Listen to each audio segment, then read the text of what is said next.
Bharatvarsh Asia का सबसे बड़ा देश है, जिसकी आबादी 2001 की जनगणना के मुताबिक 1 अरब से ज़्यादा है। इस विशाल देश के लोग भी विशाल हैं। इतने बड़े देश में भाषा, रीति रिवाज, जाति, धर्म, संप्रदाय के आधार पर समाज के विभिन्न वर्गों में थोड़ा बहुत मनमुटाव, भेदभाव होना स्वाभाविक ही है। शायद ही विश्व में कोई इतना बड़ा मुल्क होगा जहाँ के लोगों के रहन सहन, आचार विचार, वेशभूषा, खान पान, धन दौलत, भाईबंदी की विविधता होते हुए भी इतनी एकता दिखाई दे। सचमुच अगर यह कहा जाए कि यहाँ अनेकता में एकता है तो कोई अतिशयोक्ति नहीं होगी। इसका मुख्य कारण यह है कि भारत एक धर्मनिरपेक्ष गणराज्य है। यहाँ पर सभी नागरिकों को समान अधिकार प्राप्त हैं। भाषागत, जातिगत, वर्णगत का भेदभाव किसी के साथ नहीं किया जा सकता।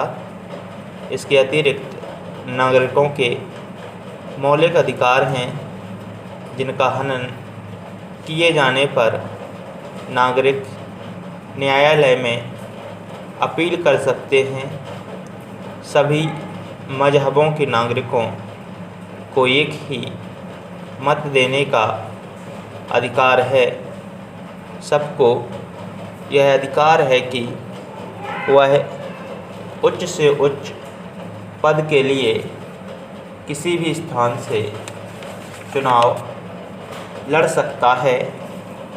यहाँ के समस्त नागरिकों को सामाजिक, आर्थिक और राजनीतिक न्याय प्राप्त है तथा अपने विचारों की अभिव्यक्ति, विश्वास, धर्म और उपासना की स्वतंत्रता है।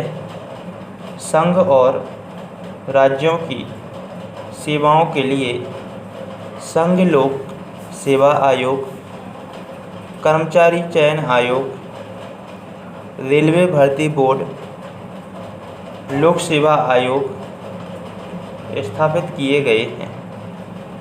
देश की व्यापक सुरक्षा के लिए आपात प्रबंध किए गए हैं। आपातकालीन समय में महामहिम राष्ट्रपति द्वारा विशेषाधिकारों का प्रयोग किया जा सकता है। राजभाषा एवं प्रादेशिक भाषाओं को उपयुक्त स्तर पर महत्व दिया गया है।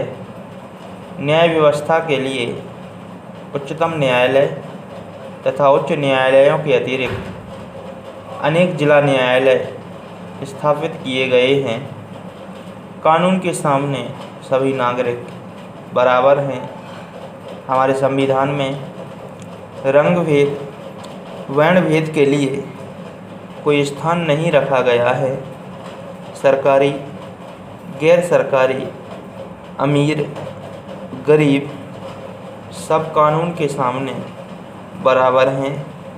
फिर भी समाज में विषमताएं तेज़ गति से बढ़ती जा रही हैं, जिनको दूर करने के लिए भारत सरकार कृत संकल्प है और अनेक सुधार कर रही है।